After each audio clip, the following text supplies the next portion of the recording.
আলহামদুলিল্লাহ, আমরা আজকে শুরু করছি সূরা আল বাইয়িনার তাফসীর। সূরা আল বাইয়িনা জমহুর ওলামার দৃষ্টিতে মদিনায় অবতীর্ণ একটি সূরা। এই সূরার নাম হয়েছে আল বাইয়িনা প্রথম আয়াতের শেষে, হাত্তা তাতিয়াহুমুল বাইয়িনাহ, যতক্ষণ তাদের কাছে দলিল আসা পর্যন্ত। বাইয়িনা মানে দলিল, প্রমাণ। কিসের দলিল আর প্রমাণ সে কথা আমরা তাফসীরে শুনবো ইনশাআল্লাহ তাআলা। এই সূরাটির ফজিলত সম্পর্কে দুটো হাদিস আছে, একটা হাদিস সহিহ আর একটা হাদিস বাতিল। তো বাতিল হাদিসটা একটু বলি, যেটা ঠিক নয়, কিন্তু ইমাম কুরতুবী এখানে বলেছেন এগুলো শোনার জন্য যে কিছু কিছু যে বাতিল হাদিস আছে, বেঠিক হাদিস আছে, নকল হাদিস আছে, এগুলো আপনাদের জানা দরকার। অনেকেই হাদিস সম্পর্কে এই তাহকিক করে না, কিতাবপত্রে জয়ীফ মওদু সব লেখে, হাদিস পাইলেই হলো। এই জন্য কোনো হাদিস কিছু লোকে বানিয়ে ছেড়ে দিয়েছে মার্কেটে। এগুলো কোনো লোকে শিখে তারা হাদিস মনে করে বসেছে, আসলে এটা সহি কোনো হাদিস নয়। এবং এরকম গোলমাল পাকিয়ে যাওয়ার থেকে উদ্ধার করার জন্য উম্মতকে ইমাম বুখারী রহমতুল্লাহ আলাইহি থেকে শুরু করে বড় বড় ইমামরা হাদিসকে বাছাই করেছেন। বাছাই করে সহি হাদিসগুলো আলাদা কিতাব লিখেছেন, সেগুলো আমল করতে বলেছেন। আর যে হাদিসগুলো দাঈফ বা মওদু, বানোয়াট, বাতিল, এগুলা থেকে উম্মতকে সতর্ক করেছেন। তো সতর্ক হওয়ার জন্য একটা হাদিস শুনেন, সেটা হচ্ছে সূরা বাইয়িনার ফজিলত বয়ান করতে গিয়ে কোনো সূরার অনেক ফজিলত বয়ান করেছে কিছু অতিরিক্ত কথা, গাঁজাখড়ি কিছু হাদিসের মধ্যে, যেগুলো কখনো রাসূলুল্লাহ সাল্লাল্লাহু আলাইহি ওয়াসাল্লাম বলেন নাই। এইরকম একটা হাদিসের রেফারেন্স দিয়ে এসেছে। তিনি নাকি বলেছেন, লাউ ইয়ালামুন নাসু মা ফি লাম ইয়াকুনিল্লাযিনা কাফারু মিন আহলিল কিতাব লা আত্তালুল আহলা ওয়াল মালা ফাতাআল্লামুহা।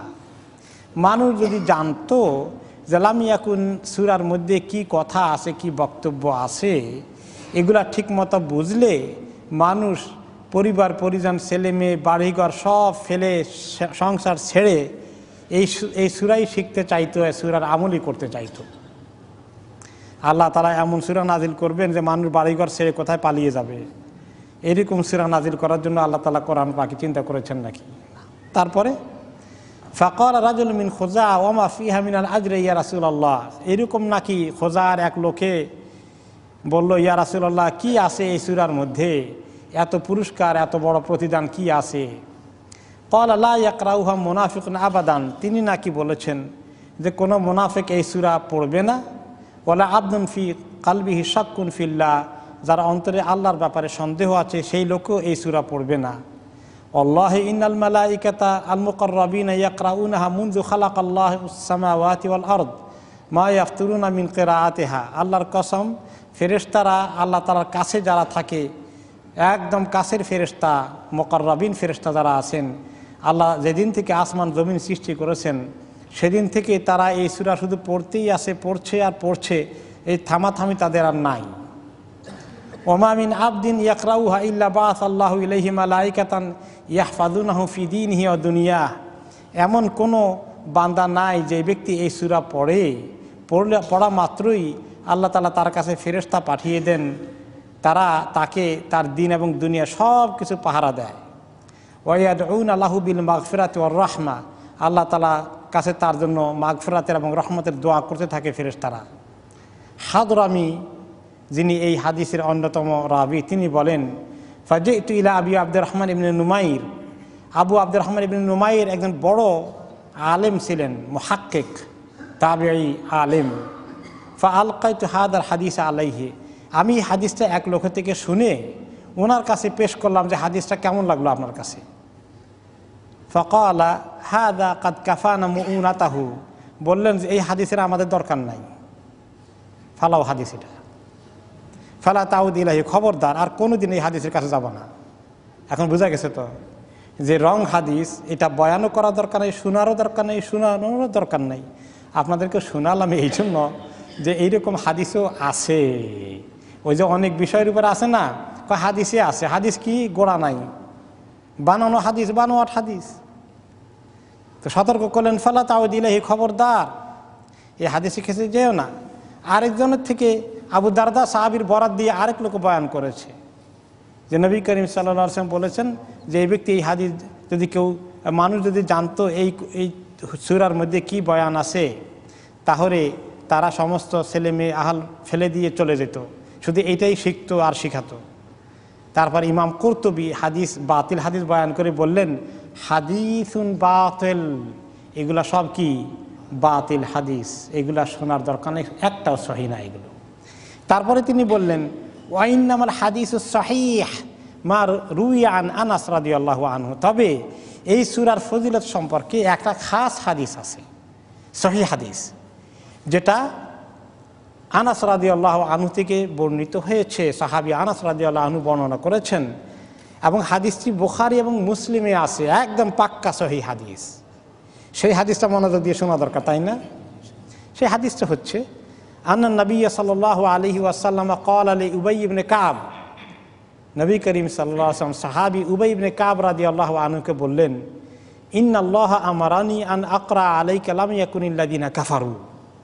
শোনো উবাই ইবনে কাব, আল্লাহ তাআলা আমাকে একটা সূরা নাযিল করে দিয়ে বললেন আমি যেন সূরাটা তোমাকে পড়ে শোনাই, তোমাকে যেন সূরাটা পড়ে শোনাই দেই। ক্বালা সাম্মান ইলাকা, তিনি বললেন যে আল্লাহ আমার নাম মেনশন করে আপনাকে বলছে এটা? ক্বালা নাম, তিনি বললেন যে আল্লাহ তাআলা তোমার নাম মেনশন করে বলেছে। ফাবাকা, সাহাবী উবাই ইবনে কাব রাদিয়াল্লাহু আনহু কাঁদতে লাগলেন। দুঃখে কাঁদলেন না খুশিতে কাঁদলেন? খুশিতেও কান্না আসে মানুষের, সুবহানাল্লাহ। কারো ছেলে হারিয়ে গেছে, 10 বছর পরে যদি ছেলেকে পায়, জড়াইয়ে ধরে হাসে না কাঁদে? কাঁদে কেন? এখন তো সুখ করা, সুখের কান্নাও আসে, সুবহানাল্লাহ। যে আল্লাহ তাআলা আমার নাম মেনশন করে আপনাকে বলছে সূরাটা শোনাই দিতে, সুবহানাল্লাহ। কি মর্তবা আল্লাহ তাআলা দিয়েছেন। আল্লাহ তাআলা মানুষকে কিভাবে মহব্বত করেন, সুবহানাল্লাহ। মানুষকে আল্লাহ তাআলা মহব্বত করেন কিনা? করেন। ইয়া আল্লাহ, মানুষকে আল্লাহ তাআলা এমন মহব্বত করেন। একটা সহিহ হাদিসে এসেছে যে আল্লাহ তাআলা যখন কোনো বান্দাকে মহব্বত করেন, তখন আল্লাহ তাআলা জিবরাইল আলাইহিস সালামকে বলেন, হে জিবরাইল শোনো, আমি অমুককে মহব্বত করি, তুমিও তাকে মহব্বত করো।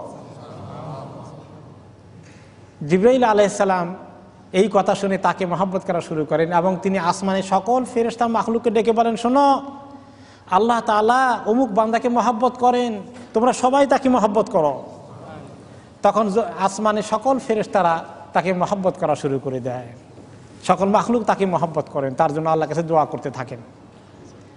আর শেষ পর্যন্ত শুধু আসমানে নয়, জমিনেও আল্লাহ তাআলা মানুষের মধ্যে, দিলের মধ্যে তার মহব্বত ঢেলে দেন,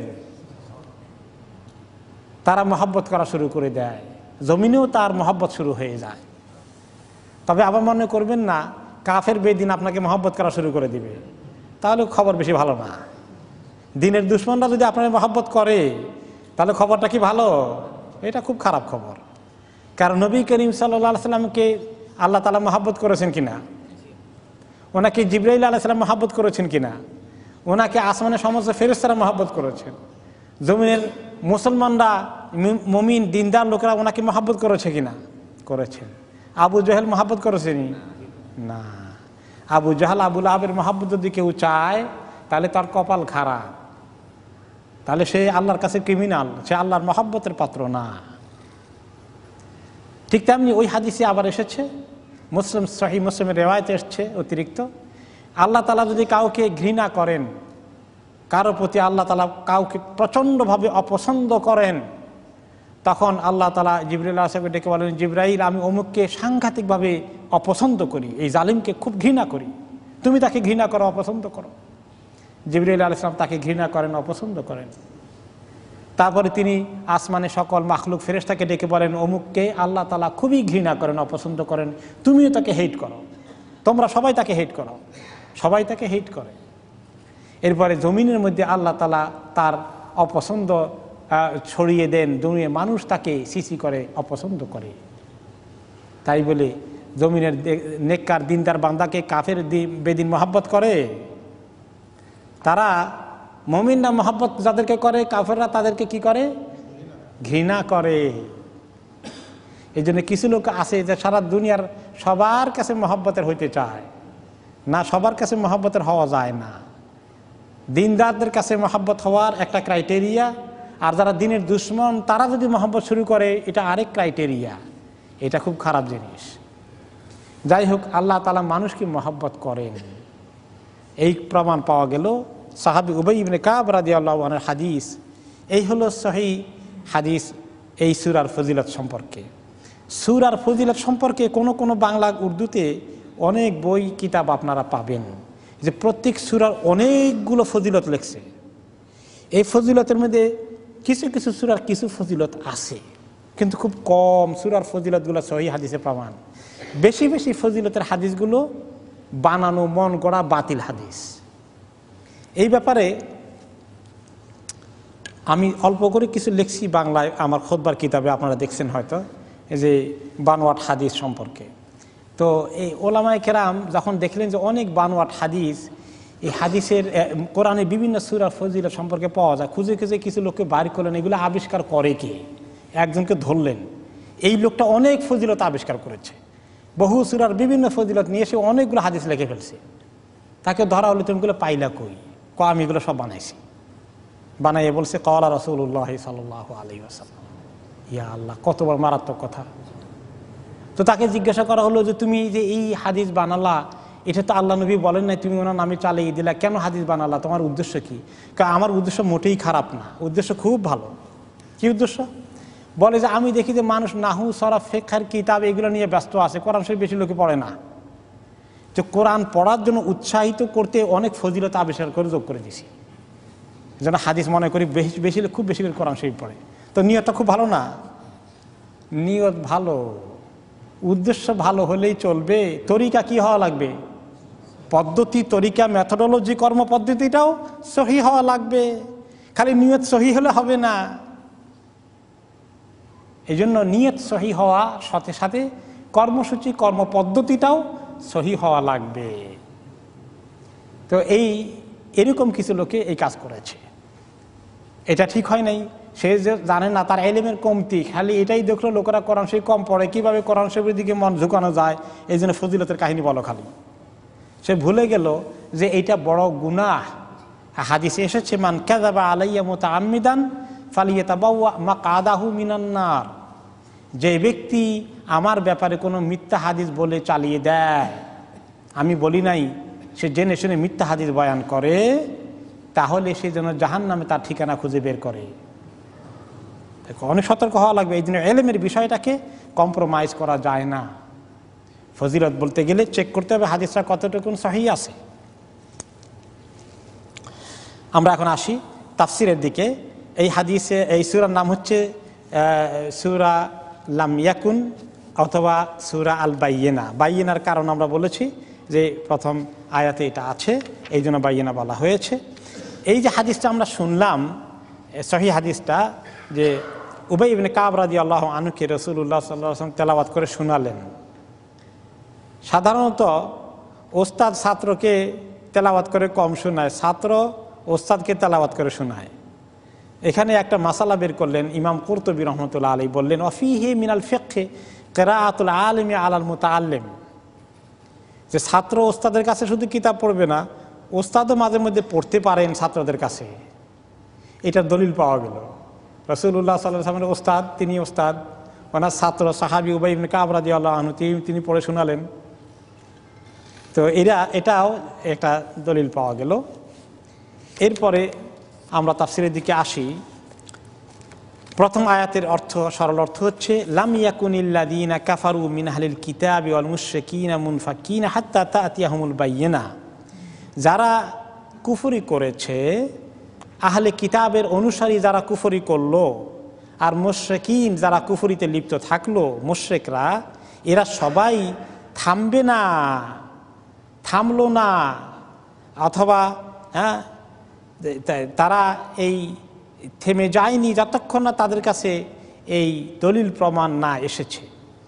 অর্থাৎ তারা যে এই কুফরির কাজ অব্যাহত রাখলো, এটা বিনা ইলমে না জেনে এই কুফরি করে নাই, জেনে শুনে কুফরি করেছে।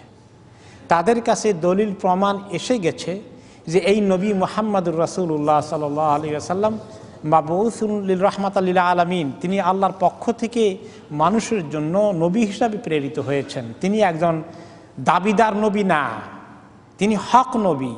এটা প্রমাণ হওয়া আবু জাহল আবু লাহাবের কাছে কোনো কষ্টের বিষয় ছিল না। যে লোকটা জীবনে একটা দিন মিথ্যা কথা বলল না, যার কাছে সমস্ত আমানত রাখলো মক্কাবাসী, আর এটা হঠাৎ করে এত বড় মিথ্যা কথা বলবে যে আমি নবী হয়ে গেছি, প্রশ্নই আসে না। আমার কাছে কোরআন চলে এসেছে, তাহলে তাদের কাছে প্রমাণিত হয়েছে যে তিনি হক নবী। তাদের কাছে প্রমাণিত হয়েছে এই কোরআন যে তিনি তেলাওয়াত করে শোনান, এগুলো ওনার বানানো কথা নয়। এই দলিল প্রমাণ পাওয়ার পরে গিয়ে তারপরে তারা কি করলো, তারা এই কোরআন বা তারা ছাড়লো না, এই কুফরির কাজ বন্ধ করলো না। দলিল আসার পরেও কুফরি কাজ অব্যাহত রাখলো। দুই গোষ্ঠীর কথা আল্লাহ তাআলা এখানে বলেছেন। এক গোষ্ঠী হচ্ছে আহলুল কিতাব, আর এক গোষ্ঠী হচ্ছে মুশরিকিন। আহলুল কিতাব বলতে তাই সেখানে কয় গ্রুপ আছে? দুই গ্রুপ, ইহুদি এবং নাসারা, এই দুই গ্রুপ। আর মুশরিকিনদের মধ্যে তো যত রকমের আর মূর্তি পূজারী, অগ্নি পূজক, সমস্ত কিছু যারাই শিরক করে সবাই মুশরিক হিসাবে চলে আসে। যদিও আহলে কিতাব ও মুশরিকের ভিতরে ঢুকে, কারণ তারাও শিরক করে। কিন্তু এখানে তাদেরকে শিরক করার পাশাপাশি উল্লেখ করা হয়েছে আহলুল কিতাব এই জন্য যে তারা তাদের একটা আলাদা স্ট্যাটাস বিভিন্ন কারণে ফিকহের মাসাইলে দেওয়া হয়েছে। আল্লাহ তাআলা তাদেরকে কিছু একটা স্ট্যাটাস দিয়েছেন যদিও তারা মুশরিক। এখন দলিল আসার পরে, দলিল প্রমাণ আসার পরে তারা কি করলো? কুফরির কাজ অব্যাহত রাখলো, থামলো না, কুফরি বন্ধ করে দিল না।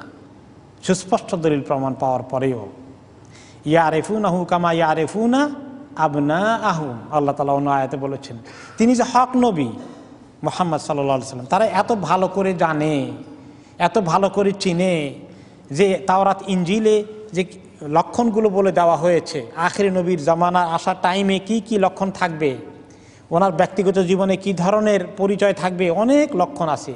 ইয়াতি মিন বাদি ইসমুহু আহমদ, আমার পরে নবী আসবেন তার নাম আহমদ থাকবে, মোহাম্মদ আহমদ একই রুট থেকে নেওয়া। তাদের ছেলেদেরকে যেভাবে চিনে এই নবীকেও সেভাবে চিনে যে তিনি হক নবী। তারপরে জেনে শুনে তারা এই কুফরির কাজ করতে থাকলো। দলিল প্রমাণ এসেছে। কি দলিল প্রমাণটা? তার ব্যাখ্যা পরে আয়াতে আসছে। রাসূলুম মিনাল্লাহি ইয়াতলু সুহুফাম মুতাহহারা, যিনি বলেন তিনি নবী, তিনি রাসূলুম মিনাল্লাহ, আল্লাহ তাআলার অ্যাপয়েন্টেড রাসূল।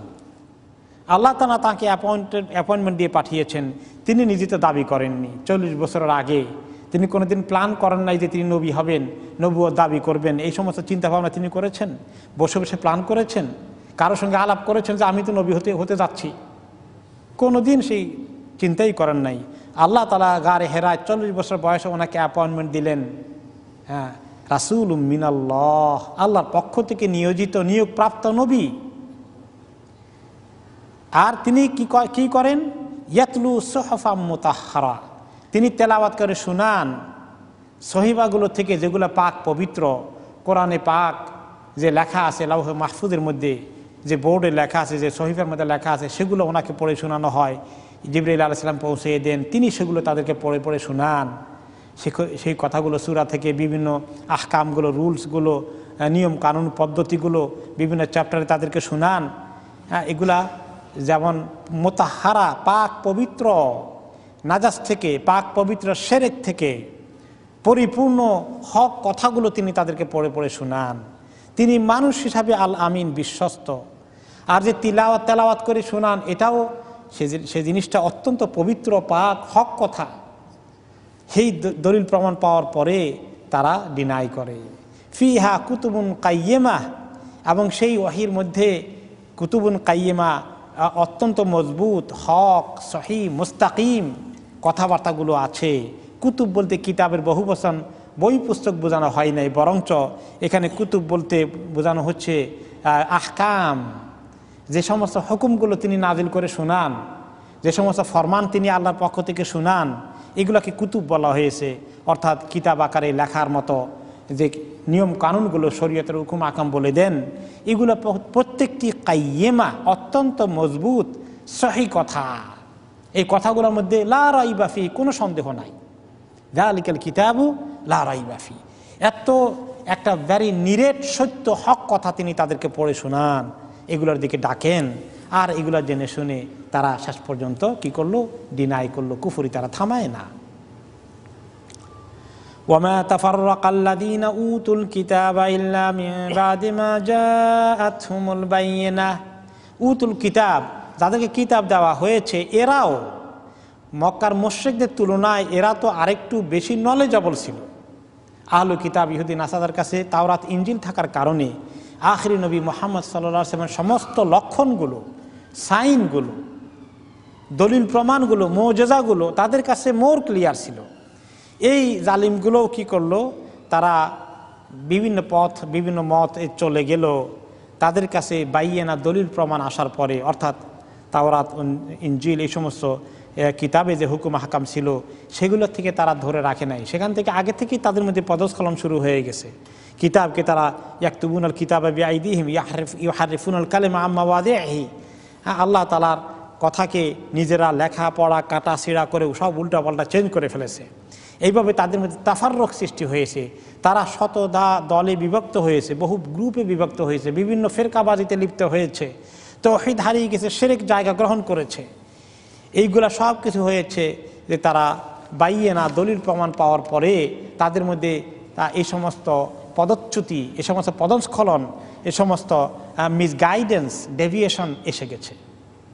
যেমন তারা যখন তাদের মধ্যে পদচ্যুতি ঘটে, তখন তাদের মধ্যে পরিবর্তন আসে। তারা সবাই আবার এক তালে থাকে নাই, বিভিন্ন গ্রুপে ফেরকায় বিভক্ত হয়েছে। সে কথা অন্য হাদিসে এসেছে যে ইন্নাল ইয়াহুদা ইখতালাফু আলা 71 ফিরকা, ইহুদি সমাজ কত উপদলে, গোত্রে এবং বিভিন্ন ফেরকায় বিভক্ত হয়েছে। নাম্বার কত ছিল? 71 দলে বিভক্ত হয়েছে ইহুদি জাতি। আর ওয়া ইন্নান নাসারা ইখতালাফু আলা 72 ফিরকা, খ্রিস্টানরা বিভক্ত হয়েছে 72 দলে, উপদলে, ফেরকায়, গরোহের মধ্যে। ওয়া সাতাফতারিকু হাযিহিল উম্মাতু আলা 73 ফিরকা, আমার এই উম্মত 73 ফেরকায় বিভক্ত হবে, আরো 1 ডিগ্রি উপরে। কুল্লুহা ফিন্নার ইল্লা ওয়াহিদা, এই 73 ফেরকার মধ্যে আমার উম্মতের সবগুলো জাহান্নামে যাবে, খালি একটা যাবে না জাহান্নামে, এক দল, বাকি সব দল জাহান্নামে যাবে। ক্বালু মান হুম ইয়া রাসূলুল্লাহ, এক দল যেটা, সেই দল কোনটা? যে দল জান্নাতে যাবে ইয়া রাসূলুল্লাহ, সেইটা কোন দল? ক্বালা মা আনা আলাইহি ওয়া আসহাবি, আমি আর আমার সাহাবী যে দলে আছি তারা সেই দলে যাবে, সেই দলে থাকবে। তো উনি আর ওনার সাহাবীরা যে দলে আছেন সেটাকে পরবর্তী পর্যায়ে ব্যাখ্যা করা হয়েছে আহলুস সুন্নতি ওয়াল জামাআহ। তার মানে কি, যারা সুন্নতকে অনুসরণ করে, যারা ওই আসল জামাতকে, সাহাবাদের জামাতকে অনুসরণ করে। এখন আমাদের দেশে যারা বেশি বিদআত করে তারা হয়ে গেছে আহলে সুন্নতি ওয়াল জামাআহ। দেখতে পাচ্ছেন তো, সুন্নত মানে হলো হাদিসকে যারা অনুসরণ করে, সাহাবীদের তরিকার উপরে যারা থাকে। সাহাবীদের তরিকা যারা ছিল, সাহাবীরা এরকম ইয়া নবী সালাম আলাইকা মিলাদ শরীফ করছেন নাকি? তাহলে আহলুস সুন্নাত ওয়াল জামাত হলো কেমনে? এই হলো মানুষের দুর্ভাগ্য যে তারা সাহাবীদের তরিকাকে বাদ দিয়ে নিজেরা সুন্দর সুন্দর ইবাদতের অনেক নকশা বানিয়েছে। ইবাদতের তরিকা মনে হয় সাহাবীদের এত জানা ছিল না, ওনাদের যত জানা আছে। তো সাহাবীরা যে তরিকায় নবী করিম সাল্লাল্লাহু আলাইহি ওয়াসাল্লাম থেকে দোয়া শিখেছেন, যে তরিকায় দরুদ সালাম পাঠানো শিখেছেন, তার চেয়ে আখিরি জমানায় 100, 200, 500, 600 বছর পরে কিছু কিছু আলেম ওলামা কি বেশি করে জানতে পারবেন? যেটা রাসূলুল্লাহ সাল্লাল্লাহু আলাইহি ওয়াসাল্লাম শিখান নাই, এরকম আমল করলে সেটা কি আল্লাহ তাআলার কাছে কবুল হবে না? তো এই উম্মতের মধ্যে ডেভিয়েশন, বিভ্রান্তি, পথচ্যুতি কিভাবে ঘটবে এখন বুঝতে পেরেছেন তো? সাহাবীদের তরিকা ছেড়ে দিলে, হাদিসের তরিকা ছেড়ে দিলে নিজেদের মন গড়া তরিকা জায়গা নিবে, সমাজের তরিকা জায়গা নিবে, বাপ দাদার রসুল রেওয়াজ জায়গা নিবে। হ্যাঁ, বাপ দাদা শত শত বছর থেকে করে আসছে, আমাদের দেশে শত শত বছর থেকে করে আসছে, খালি ওইটা দলিল, সুন্নত কই হাদিস কই তার খবর নাই। এখন এই হাদিসটা শুনলাম, আল্লাহ তাআলা যে বললেন যে কিতাবওয়ালারা কিতাব পাওয়ার পরে, দলিল প্রমাণ পাওয়ার পরে ইখতিলাফ করে করে খামাকা বিভিন্ন দলে উপদলে বিভক্ত হয়ে তারা ফেরকাবাজির সৃষ্টি করলো। এখন সেটা থেকে দূরে থাকতে হলে কোন তরিকায় থাকলে, মা আনা আলাইহি আসহাবি, যে নবী করিম সাল্লাল্লাহু আলাইহি ওয়াসাল্লাম বললেন যে আমার এবং আমার সাহাবীদের তরিকার উপরে কীভাবে থাকা যাবে, সেইটার খবর আল্লাহ তাআলা পরের আয়াতে দিচ্ছেন। কিভাবে চললে, কিভাবে তিনি ইবাদত করতে বলেছেন, কিভাবে দ্বীনদারি পালন করতে বলেছেন, তার গাইডেন্স আছে পরবর্তী আয়াতে। ওয়ামা উমিরু ইল্লা লিয়াবুদুল্লাহা মুখলিসিনা লাহুদ্দীন হুনাফা ওয়া ইউকিমুস সালাতা ওয়া ইউতুজ যাকাতা ওয়া যালিকা দীনুল কাইয়্যিমাহ। তাদেরকে নির্দেশ করা হয়েছিল, তাদেরকে আদেশ দেওয়া হয়েছিল শুধু এই যে ইবাদত করবে একমাত্র আল্লাহ তাআলার, মুখলিসিনা লাহুদ্দীন, দ্বীনকে, ইবাদতকে আল্লাহ তাআলার জন্য খাঁটি করে খালেস করবে। মুখলিসিনা লাহুদ্দীন, দ্বীনকে, এই দ্বীনের তাফসীর করা হয়েছে আল ইবাদাহ, আল্লাহ তাআলার কাছে শুধু ইবাদত করবে, মাথা নত করবে আল্লাহ তাআলার কাছে। দোয়া চাইবে কার কাছে? আল্লাহ তাআলার কাছে। নাকি মাজারের কাছে চাইবে? নাকি জিন্দা পীর মুর্দা পীরের কাছে চাইবে? আল্লাহ তাআলার কাছে চাইবে শুধু। দোয়াটা কি ইবাদত নাকি ইবাদত না? ইবাদত। হাদিসে কি বলেছে? আদ-দুআউ হুয়াল ইবাদা, দোয়াই হচ্ছে আসল ইবাদত। হাত পাতে যাহারে আমার এই জিনিসের দরকার, এটা আমাকে দেন, এইটা কার কাছে চাবো? আল্লাহ তাআলার কাছে। এটা আর কেউ দিতে পারবেন? আমার যেন কালকে আমার জামাইয়ের যেন ভিসা হয়ে যায়, হ্যাঁ, আমার যেন সৌদি আরবে যাওয়ার ভিসা হয়ে যায়, এইখানে মাজারে গিয়ে কিছু দিয়ে আসলাম, কয় টাকা দিয়ে আসলাম, তো কার কাছে চাওয়া হলো? এই মাজারের কাছে চাওয়া হলো। এর নাম কি? শিরক। এই জন্য আল্লাহ তাআলার কাছে চাইতে হবে শুধুমাত্র হুনাফা আর শিরক মুক্ত হয়ে, একদম শিরক মুক্ত হয়ে, কোনো শিরক থাকবে না। মুখলিসিনা লাহুদ্দীন বলে আল্লাহ থামেননি, খাঁটি আল্লাহর কাছে ইবাদতকে খাঁটি করতে হবে, দ্বীন আল্লাহ খাঁটি করতে হবে, দোয়াকে খাঁটি করতে হবে, আর কারো কাছে চাওয়া যাবে না, শুধু আল্লাহ তাআলার কাছে চাওয়া লাগবে। এইটাকে আবার ডাবল সেফাত দিয়ে আল্লাহ হুনাফা বললেন যে শিরক মুক্ত, আর কারো কাছে কারো মুখাপেক্ষি হওয়া যাবে না। এইটা হচ্ছে সহি দ্বীন। এই দ্বীনের উপরেই সাহাবী এবং নবী করিম সাল্লাল্লাহু আলাইহি ওয়াসাল্লাম ছিলেন, মা আনা আলাইহি আসহাবি। যারা কবরমুখী হয়ে আছে, মাজারমুখী হয়ে আছে, তারা কি এই দ্বীন তাদের কাছে আছে? মুখলিসিনা লাহুদ্দীন হয়নি। তাহলে আকীদাকে দুরুস্ত করা, সহি রাখা, তাওহীদকে পোষণ করা, শিরক মুক্ত হওয়া এক নম্বর হুকুম আল্লাহ তাআলা করেছেন। আনে ইবুদুল্লাহা ওয়াজতানিবুত তাগুত, আনে ইবুদুল্লাহা ওয়াজতানিবুত তাগুত, যে একমাত্র আল্লাহ তাআলার ইবাদত করো, আর আল্লাহরকে বাদ দিয়ে যে সমস্ত মাবুদ আছে এই সমস্ত তাগুতি শক্তিগুলো থেকে মুখ ফিরিয়ে নাও। এটা হলো সহি আকীদা, সহি ঈমান, তাওহীদের ভিত্তিতে।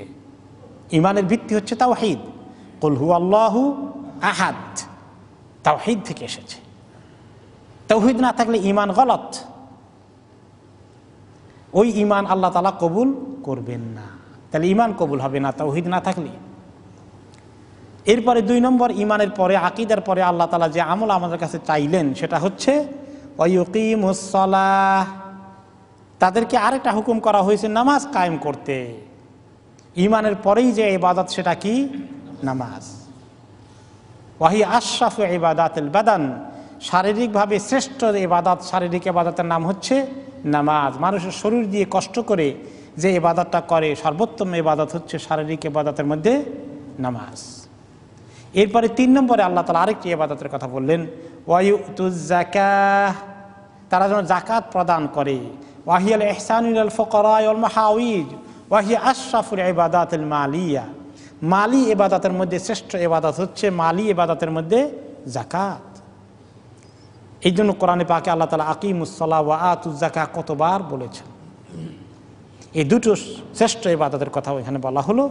মানুষকে হুকুম করা হয়েছে সহি ঈমান আকীদা পোষণ করতে, আর নামাজ কায়েম করতে, আর জাকাত দিতে, এরপরে হুনাফা শিরক থেকে দূরে থাকতে, এই কাজগুলো যারা করবে, যাদের মধ্যে এইরকম ঈমান আছে, আকীদা আছে, যাদের মধ্যে এই আমলগুলো আছে, নামাজ আছে, জাকাত আছে, ওয়াযালিকা দীনুল কাইয়্যিমা, এইটাই হচ্ছে আসল মজবুত দিনদারি।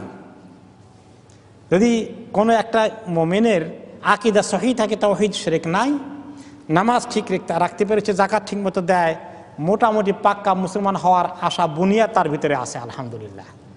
আশা করা যায় এইরকম লোককে আল্লাহ তাআলা বাকি ইবাদত, রোজা, হজ সব কিছুই ঠিকঠাক মতো করার তৌফিক দান করবেন।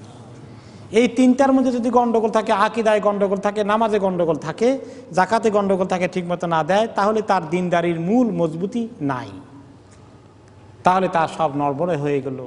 তার আসল খুঁটিগুলো, যদিও আমরা জানি আরকানুল ঈমান বা আরকানুল ইসলাম খামসা, ইসলামের 5টি স্তম্ভ আছে, তার মধ্যে হজও আছে, রমাদানও আছে, কিন্তু আসলে রমাদান তো সারা বছর না, হজও সারা জীবন না, কিন্তু আপনার এই মালি ইবাদতটা সারা বছর, বছরে একবার হলেও ওয়ামিম্মা রাযাকনাহুম ইউনফিকুন, মালি ইবাদত আল্লাহ চান সবসময় দান খয়রাত আমরা করি। আর নামাজটা প্রত্যেক দিন আসে, 365 দিনে 5 বার করি কমপক্ষে। এই 3টা জিনিস এই জন্য বড় আসাস দিনের। এগুলোর মধ্যে যদি ত্রুটি এবং গণ্ডগোল থাকে, ঠিক মতো না হয়, সহি তরিকা না হয়, তাহলে এই লোকের দিনদারি বলতে গেলে কিছুই নাই, দীনুল কাইয়্যিমা তার কাছে নাই, মজবুত দিন তার কাছে নাই। ইন্নাল্লাযীনা কাফারু মিন আহলিল কিতাবি ওয়াল মুশরিকিন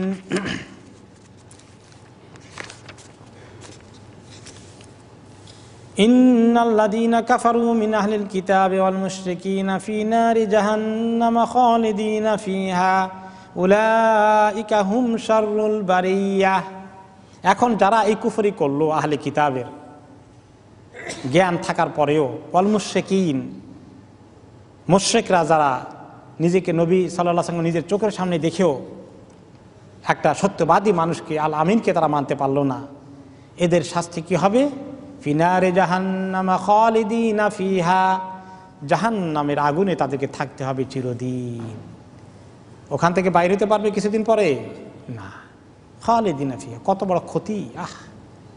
যারা বেঈমান হয়ে মারা গেল, ঈমান নিতে পারলো না, তারা কি সম্বল হারিয়ে চিরদিনের জন্য জাহান্নামী হয়ে দুনিয়া থেকে চলে গেল। আল্লাহ তাআলা আমাদেরকে ঈমানের হালতে মরার তৌফিক দান করুন, ঈমান নিয়ে মৃত্যুবরণ নসিব করুন আল্লাহ তাআলা।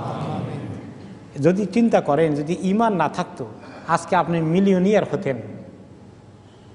আপনার যদি বিশাল ইন্ডাস্ট্রি থাকে, আপনি যদি প্রেসিডেন্ট, প্রধানমন্ত্রী, মন্ত্রী টন্ত্রী অনেক কিছু হয়ে যান, যেগুলো হওয়ার পরে লোকেরা বলে, মুসলমান মন্ত্রী বলে, আমি হিন্দুও না মুসলমানও না। হায় হায় হায় রে আল্লাহ, মুসলমানের এত নিচে নামছে। এখন এই কথা বলার কারণে মানুষকে ঈমান থাকে? আর এখন এইরকম কথা করে তওবা না করে যদি মারা যায়, তাহলে কি হবে? ফিনারে জাহান্নামা খালিদিনা ফিহা। চিন্তা করে মানুষ যখন এগুলো বলে আর করে আর শুনে, কি ক্ষতি করে ফেললো, কত বড় ক্ষতি করে ফেললো। দুনিয়ার মসনদ, দুনিয়ার টাকা পয়সা, দুনিয়ার ক্ষমতা, দুনিয়ার আনন্দ, এসব শেষ হয়ে যায়। অনেক সময় মানুষ, সে নিজে কত মানুষকে দুনিয়া থেকে শেষ করে দিল, তার ছেলে পেলে তার চোখের সামনে যখন মারা যায়, তার কাছে কেমন লাগে? সে কি চিন্তা করে যে সে যদি দায়ী হয়ে যায় অনেক মানুষের মৃত্যুর জন্য, আর তার সামনে যেটা ঘটলো, তার নিজের কেউ প্রিয়জন মারা গেল, কেমন লাগে তখন? এই জন্য আল্লাহ তাআলা যাদেরকে ঈমান দিয়েছেন, ঈমান নিয়ে যে ঈমানের দৌলতটা, নিয়ামতটা আছে, আমাদের কি অসুবিধা আছে? আমাদের প্রত্যেকেরই কিছু তো অসুবিধা আছে। কারো শরীর খারাপ, কারো মন খারাপ, কারো স্বামী স্ত্রী দাম্পত্য জীবনে একটু কলহ ঝগড়া হয়, কারো ছেলে মেয়ে একটু উল্টাপাল্টা করেছে, বা কারো ভাই ব্রাদারের সঙ্গে গন্ডগোল হয়েছে, যে কোনো কত রকমের অশান্তি জীবনে আছে, কারো ব্যবসায় লস হয়ে গেছে, কারো চাকরি চলে গেছে। এই সমস্ত সমস্যার মোকাও একদিকে রাখেন, আর ঈমান আছে আল্লাহ দিলে এটাকে রাখেন, আপনার কাছে কত বড় সম্পদ আছে। আর যদি সব ঠিক থাকে, ঈমানটা নাই, তাহলে কত বড় ক্ষতিগ্রস্ত হয়ে গেলাম আমরা। এই জিনিসটা আমরা চিন্তা করা দরকার, মনের মধ্যে নিয়ে আসা দরকার যে এগুলা কিচ্ছু না, আমার তো আসল সম্পদ আছে, আমি তো আসল জিনিসকে হারাইনি, ওইটা যেন হারিয়ে না যায় তার জন্য সচেষ্ট থাকি। ফি নারে জাহান্নাম খালিদিনা ফিহা, এইটার যদি হালত আমার হয়ে যায় কি উপায় হবে, নাউজুবিল্লাহ। এই জন্য নবী করিম সাল্লাল্লাহু আলাইহি ওয়াসাল্লাম সুখে দুঃখে আমাদেরকে শিখিয়েছেন দোয়া করতে, আলহামদুলিল্লাহ আলা কুল্লি হাল ও নাউযু বিল্লাহি মিন হালে আহলিন নার, যে আল্লাহর কাছে সকল অবস্থায় আলহামদুলিল্লাহ বলতে চাই, সকল অবস্থায় আলহামদুলিল্লাহ, খালি জাহান্নামে জ্বলার মতো অবস্থা থেকে আল্লাহ তাআলার কাছে পানা চাই। তো এই যারা ঈমান হারা হয়ে আহলে কিতাবের মুশরিকদের যারা দুনিয়া থেকে গেল, ফিনারে জাহান্নাম খালিদিনা ফিহা উলাইকা হুম শাররুল বারিয়া, যারা জাহান্নামী হয়ে দুনিয়া থেকে চলে যাবে তারা শাররুল বারিয়া, তারা অথর্ব সৃষ্টির সবচেয়ে হীন, সৃষ্টির সবচেয়ে নিচু তবকার লোক, তারা সবচেয়ে খারাপ লোক, তারা যারা আল্লাহকে অস্বীকার করে দুনিয়া থেকে চলে গেল, দিন ইসলামকে যারা নিজেদের জন্য গ্রহণ করলো না। এরপরে তাদের এই খারাপ লোকগুলোর পরিচয় তুলে ধরার পরে আল্লাহ তাআলা যারা এই দুনিয়ার মধ্যে দিন ঈমানকে যারা নিয়ামত মনে করে, প্রতিকূল পরিবেশে ঈমান রাখার পথে যে চ্যালেঞ্জ আসে, বাধা বিপত্তি আসে, জালিমদের দুশমনি মোকাবিলা করতে হয়, জেলে পচতে হয়, কিন্তু তারা মাথা নত করে না, আল্লাহর দিনকে কম্প্রোমাইজ করে না, ধরে রাখে, দিনকে নিয়েই বাঁচতে চায়, দিনকে নিয়েই মরতে চায়, তাদেরকে আল্লাহ তাআলা সুসংবাদ দিচ্ছেন, ইন্নাল্লাযীনা আমানু ওয়া আমিলুস সলিহাতি উলাইকা হুম খায়রুল বারিয়াহ, নিশ্চয়ই যারা ঈমান এনেছে, আমলে সলিহাত করে যাচ্ছে, ঈমান আনে আর নেক আমল করে, শুধু আমি ঈমানদার এই দাবি করলে হবে না, আমি মুসলিম, আমার ধর্ম ইসলাম এই কথা বললে হবে শুধু? নামাজ পড়তে হবে, আমলে সলিহাতের মধ্যে 1 নম্বর কি? নামাজ, যাকাত, রোজা, রোজার দিনে ঢাকা শহরে রেস্টুরেন্টের মধ্যে ভালো করে কাপড় লটকায় খাওয়া দাওয়া করো, আর মুসলমান মরে গেলে জানাজা চায়, হবে না। আমলে সলিহাত লাগবে, ঈমান লাগবে আর আমলে সলিহাত লাগবে, এগুলো যারা করবে উলাইকা হুম খায়রুল বারিয়াহ, এগুলো করে করে যারা আল্লাহর কাছে চলে যাবে, এরা আল্লাহ তাআলার শ্রেষ্ঠ বান্দাগুলো, এরা আল্লাহ তাআলার কাছে মানব সন্তানের মধ্যে শ্রেষ্ঠ সন্তান। আমাদের দেশে কত কিছু শ্রেষ্ঠ সন্তান বাইর করে, কে জাতির কোন শ্রেষ্ঠ সন্তান আল্লাহর কাছে শ্রেষ্ঠ, খায়রুল বারিয়া না শাররুল বারিয়া, ওইটার খবর নেবে না। দুনিয়ার মধ্যে শ্রেষ্ঠ সন্তান বাড়ি করে খুঁজে খুঁজে, কিভাবে? তাদের নিজস্ব ক্রাইটেরিয়াতে। কিন্তু আল্লাহ তার কাছে শ্রেষ্ঠ মানব সন্তান কারা? যারা আমানু ওয়া আমিলুস সলিহাত, এই কাজে যারা আছে, উলাইকা হুম খায়রুল বারিয়া, এরা হচ্ছে আল্লাহ তাআলার কাছে শ্রেষ্ঠ সৃষ্টি, সৃষ্টির সেরা তারা, আল্লাহর সৃষ্টির সেরা জীব এরা। মানুষ সৃষ্টির সেরা জীব, এটা কোন কোন সেন্সে ঠিক। যেমন আল্লাহ তাআলা বলেছেন ওয়ালাকাদ কাররামনা বনি আদম, আমি বনি আদমকে অনেক সম্মানের সাথে সৃষ্টি করেছি, সম্মান দিয়ে পৃথিবীতে পাঠিয়েছি। কিন্তু সমস্ত মানুষ কি এই শ্রেষ্ঠ জীব থাকতে পারে? না, কিছু হয়ে যায় শাররুল বারিয়া আর কিছু হয়ে যায় খায়রুল বারিয়া, কিছু হয়ে যায় সৃষ্টির অধম, কিছু হয়ে যায় সৃষ্টির সেরা। কাজেই মানুষ সৃষ্টির সেরা জীব সবসময়, এটা একেবারে অল দ্য ওয়ে নয়।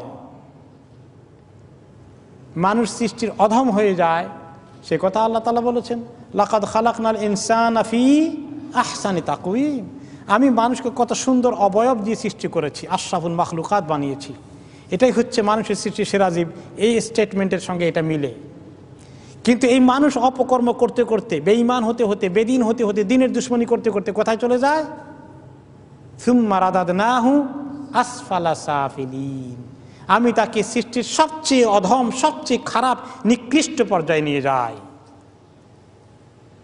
সে কথা অন্য আয়াতে আল্লাহ তাআলা বলেছেন উলাইকা কাল আনআম, এরা হাইওয়ান জানোয়ারের মতো হয়ে যায়। আশরাফুল মাখলুকাত, মানুষ থাকে না, হাত পা দিয়ে মানুষ দেখা যায়, কিন্তু তাদের ঈমান, আকীদা, চলা চরিত্র, আখলাক, মানুষের যে মনুষ্যত্ব চলে যায়, পশুত্ব তাদের ভিতরে ঢুকে পড়ে, তখন তারা হাইওয়ান জানোয়ারের মতো বর্বর হয়ে যায়, তার চেয়ে বরঞ্চ তারও নিচে নেমে যায়। উলাইকা কাল আনাম বাল হুম আদল, তার চেয়ে নিচে চলে যায়। কাজেই মানুষ যেমন খায়রুল বারিয়া হয়, মানুষ তেমনি শাররুল বারিয়া হয়ে যায়। খায়রুল বারিয়া যারা উত্তম সৃষ্টির সেরা সৃষ্টি, এই সেরা সৃষ্টি বলতে কারা? এই সেরা সৃষ্টি বলতে কত সেরা তারা? এই সেরার ব্যাপারে আবু হুরায়রা রাদিয়াল্লাহু তাআলা আনহু বলেন, আবু হুরায়রা রাদিয়াল্লাহু আনহু এবং অনেক আলেম ওলামা বিশ্বাস করেন যে মানুষ ফেরেশতাদের থেকেও উত্তম হয়ে যেতে পারে। মানুষের শান এত ভালো হয়ে যেতে পারে যে অনেক ফেরেশতার উপরে তার শান সৃষ্টি হয়ে যেতে পারে। কারণ কি? খায়রুল বারিয়া বলা হয়েছে যে সৃষ্টির সেরা মানুষ হয়ে যায়। ফেরেশতারা কি আল্লাহর সৃষ্টি না? তাহলে আল্লাহ সমস্ত সৃষ্টির সেরা বললে তো ফেরেশতাদের থেকেও সেরা হয়ে যেতে পারে। এটা ঠিকই। মানুষ হলেন মুহাম্মদুর রাসূলুল্লাহ সাল্লাল্লাহু আলাইহি সাল্লাম, আল্লাহ তাআলা ওনাকে ফেরেশতাদের থেকে তো বেশি হাই পজিশন দিয়েছেন না? সুবহানাল্লাহ। তো এইভাবে নেককার মানুষ অনেক ফেরেশতার উপরে তার শান, কারণ ফেরেশতারা তাদের খেদমত করবেন জান্নাতের মধ্যে। সালামুন কাওলাম মির রাব্বির রহিম, জান্নাতের গেটে ওয়েলকাম করবেন ফেরেশতারা মানুষকে, বনি আদমকে, কারণ তারা আল্লাহ তাআলার সৃষ্টির সেরা মান অ্যাচিভ করে, অর্জন করে তারা জান্নাতে এসেছেন। ফেরেশতারা মানুষের জন্য দোয়া করতে থাকে আল্লাহ তাআলার কাছে। এই জন্য আল্লাহ তাআলা সৃষ্টির সেরা যে শান দিয়েছেন, এটা অনেক বড় কথা। এটা আল্লাহ তাআলা এই মানুষকে দিয়েছেন। মানুষের থেকে এত বড় শান আর কেউ পায়নি।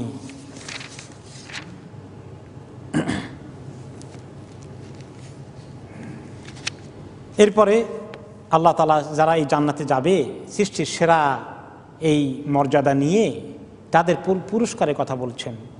জাযাউহুম ইনদা রাব্বিহিম জান্নাতু আদন, তাদের জাযা আল্লাহ তাআলার কাছে হচ্ছে তাদের রবের কাছে জান্নাতু আদন। ওয়াকাদ ইস্তাদাল্লা বিহাদিল আয়া আবু হুরায়রা ওয়া তায়ফাতুম মিনাল উলামা আলা তাফতিলিল মুমিনিনা মিনাল বারিয়া আলাল মালাইকাতি। এই আয়াতে সুস্পষ্ট দলিল যে আল্লাহ তাআলা মুমিন, যারা উঁচু লেভেলের মুমিন হবেন, সিদ্দিকিন, শুহাদা, সালেহিন, তাদেরকে আল্লাহ তাআলা ফেরেশতাদের উপরেই শান দান করেছেন। তাদের জন্য আল্লাহ তাআলা জান্নাতু আদন তৈরি করেছেন। আদন মানে কি? আদন মানে হচ্ছে কোনো জিনিসের মধ্যে একদম মধ্যের জায়গাটা, মাঝখানের জায়গাটা। তাদের জন্য আল্লাহ তাআলা জান্নাতের মাঝখানে জায়গা তৈরি করেছেন, জান্নাতু আদন। আদনের আরেকটা অর্থ হচ্ছে শান্তি। জান্নাত শান্তির জান্নাত। তো এখন এই যে আমরা বেহেশত ঠিক করেছি, জান্নাতে আদন তার মধ্যে একটা। এখন শুধু আদনের মধ্যে শান্তি থাকে আর অন্য জান্নাতি খালি অশান্তি নাকি? তাহলে সব জান্নাতি জান্নাতু আদন। সব জান্নাতের মধ্যে আদন আছে, শান্তি আছে। তাদের জন্য আল্লাহ তাআলা জান্নাতু আদন এই শান্তির ঠিকানা তৈরি করেছেন জান্নাতের মাঝখানে। তাজরি মিন তাহতিহাল আনহারু খালিদিনা ফিহা আবাদা।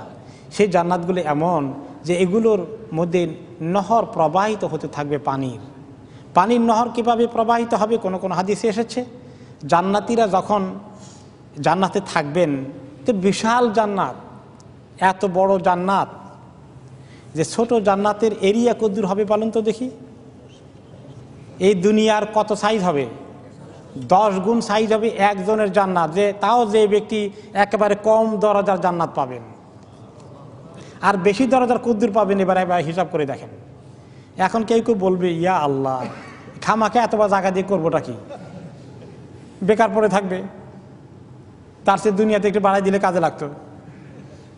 তো এই মানুষ বুঝে না, আমরা দুনিয়ার হিসাব দিয়ে আখেরাতের হিসাব করি। আখেরাতে যে জান্নাত দেবে আপনাকে, আপনি ওখানে গিয়ে টার পাবেন যে এত বড় জান্নাত তো আসলেই আমার দরকার। মোটেই বেহুদা মনে হবে না, বেকার মনে হবে না, পুরো কাজে লাগছে। মায়ের পেটে যখন সন্তান থাকে তার পেটের সাইজ কদ্দুর, জায়গা কদ্দুর, এতটুকুন, তাই না? এর মধ্যে কাইতে শুয়ে আছে, মোটামুটি ঘোরাফেরাও করতেছে, উঠানামা করছে, কোনো কনজেশন হচ্ছে না, তার চলতেছে, জীবন মোটামুটি কেটে যাচ্ছে। তাকে যদি কেউ বলে তুমি মায়ের পেট থেকে এমন এক দুনিয়ায় আসবা, সেই দুনিয়ার সাইজ মায়ের পেটের থেকে কত গুণ বড়, আমাকে হিসাব করে বলেন দেখি। Crore crore million million time গুণ বড়।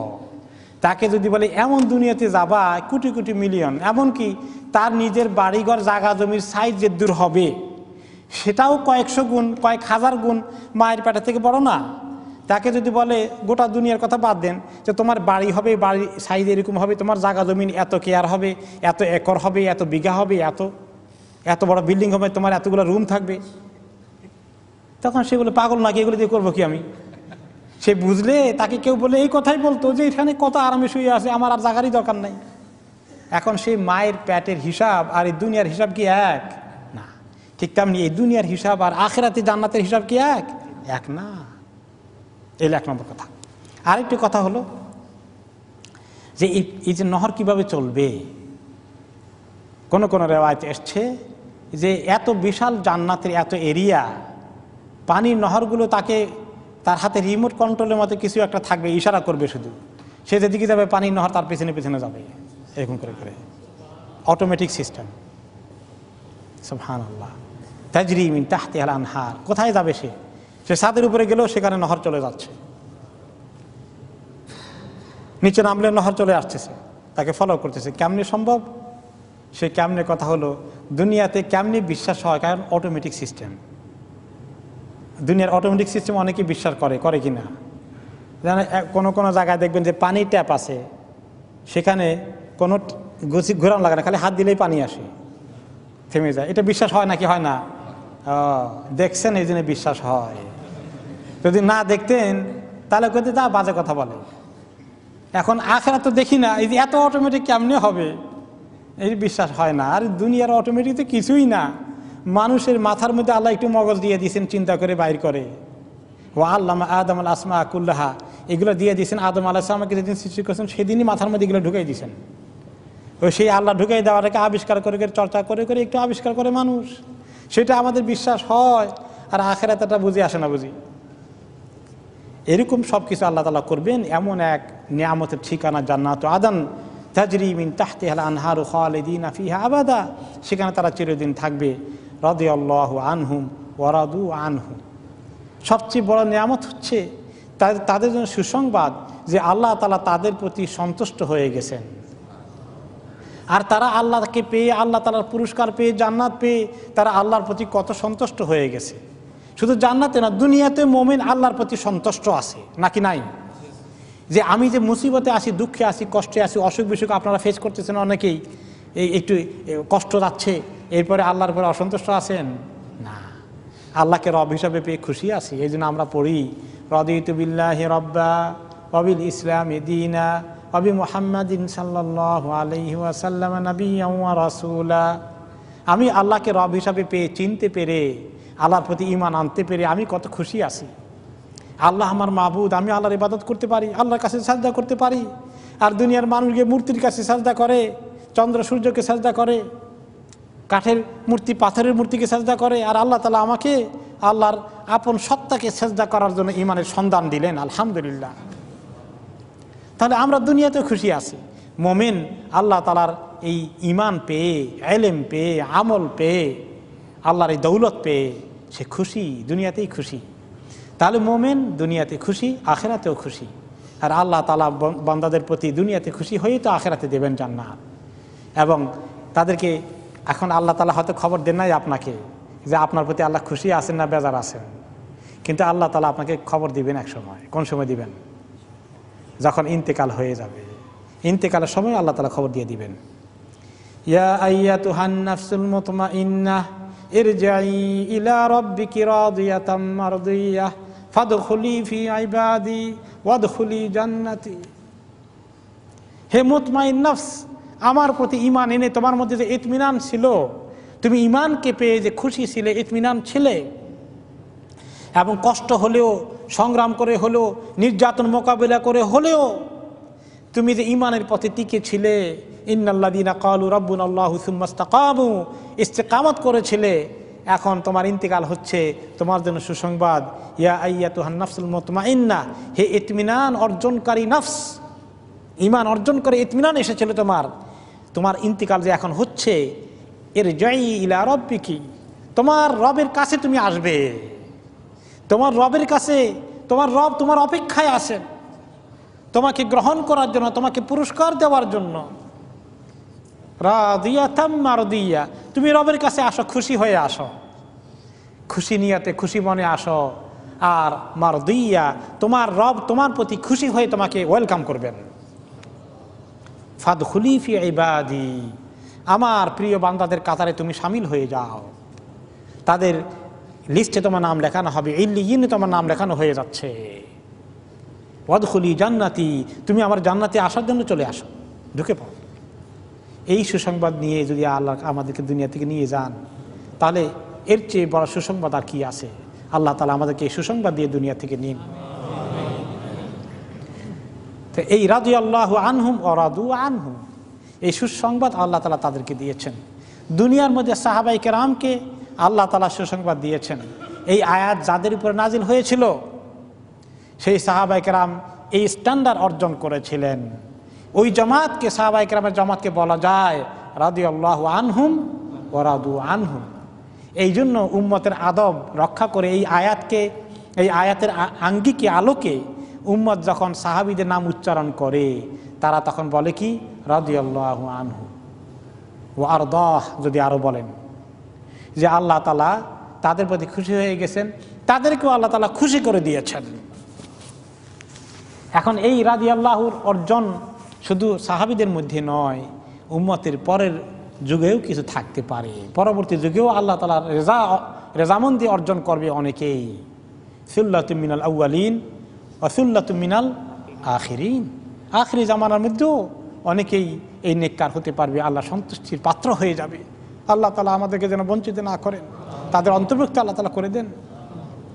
যালিকা লিমান খাশিয়া রাব্বাহ, আল্লাহ তাআলার এই খুশি সন্তুষ্টি তাদের কপালে জুটবে। যালিকা, এই সন্তুষ্টি লিমান খাশিয়া রাব্বাহ, যে ব্যক্তি তার রবকে ভয় করেছে। আল্লাহর ভয় যার দিলে আছে, আল্লাহর ভয়ের কারণে গুনাহ থেকে দূরে আছে, আল্লাহর ভয়ের কারণে আমানতদারির খেয়ানত করে না, আল্লাহর ভয়ের কারণে মানুষের হক নষ্ট করে না, আল্লাহর ভয়ের কারণে মানুষকে কষ্ট দেয় না, আল্লাহর ভয়ের কারণে রাগ গোসা হয়ে গেলে গালিগালাজ করে না, আল্লাহর ভয়ের কারণে মানুষের গায়ে হাত তোলে না, আল্লাহর ভয়ের কারণে স্বামী স্ত্রীকে কষ্ট দেয় না, স্ত্রী স্বামীকে কষ্ট দেয় না, আল্লাহর ভয়ের কারণে লেনদেনের মধ্যে ঠিকঠাক মতো চলে। এগুলো আল্লাহর ভয়। এই আল্লাহর ভয় কি আসলে আমাদের জীবনের সকল ক্ষেত্রে আছে? এতটুকুন ভয় করে কি চলতে পারি? ব্যবসা বাণিজ্য করলে লেনদেনের মধ্যে আল্লাহর ভয় কদ্দূর থাকে আমাদের বলেন দেখি? লেনদেনের মধ্যে আল্লাহর ভয় থাকে না। এখন ভাইরা যখন ব্যবসা করে কয়দিন পরেই পার্টনারশিপে গন্ডগোল শুরু হয়ে যায়। এরপরে এই দেন দরবার চলতে থাকে, কোনো সময় কোর্টে যায়, কোনো সময় দুনিয়ার সালিশে যায়। কিন্তু মানুষ যদি আল্লাহকে ভয় করত ঠিকঠাক মতো, তাহলে এত কোর্টে যাওয়া দরকার হতো, এত সময় নষ্ট করা লাগতো না। তাহলে আমরা নামাজ পড়লেই শুধু আল্লাহর ভয় হবে, দাওয়াতি দিনের কাজ করলে শুধু ভয় হবে, লেনদেন ক্লিয়ার আছে কিনা, আমি কাউকে হক বঞ্চিত করলাম কিনা, এই বিষয়টাকে সিরিয়াসলি নিতে হবে। তাহলেই কিন্তু আল্লাহ সন্তুষ্টি নিয়ে আমরা আল্লাহর কাছে যেতে পারবো। আর যদি এই ভয় না আসে, তাহলে কিছু নামাজ, কিছু তেলাওয়াত, কিছু দান খয়রাত, কিছু দাওয়াতি কাজ যথেষ্ট হবে না। জীবনের সকল ক্ষেত্রে আল্লাহ তাআলাকে ভয় করতে পারলে মাশাআল্লাহ, তাহলে আমাদের আল্লাহ তাআলার কাছে ঈমান নিয়ে আল্লাহ সন্তুষ্টি নিয়ে যাওয়ার সুযোগ আছে। এই জন্য আমাদের মুআমালাত, লেনদেন, আচার ব্যবহার, মন মেজাজ, এসব কিছুকে লাইন করতে হবে। কোথায় ত্রুটি আছে আত্মসমালোচনা করে বের করতে হবে। সেই কথা এসেছে, হাসিবু আনফুসাকুম কাবলা আনতু হাসাবু, আত্মসমালোচনা করে নিজের ত্রুটিগুলোকে শুধরিয়ে নাও, অন্যকে কষ্ট দিলে মাপ চেয়ে নাও। তোমার হিসাব চাওয়ার আগেই এগুলো করে যেতে পারলে তাহলে এই মহামর্যাদা আমরা অর্জন করতে পারবো। সেটা হচ্ছে রেদাল্লাহ, আল্লাহ তাআলার সন্তুষ্টি। আল্লাহ রাব্বুল আলামিন আমাদেরকে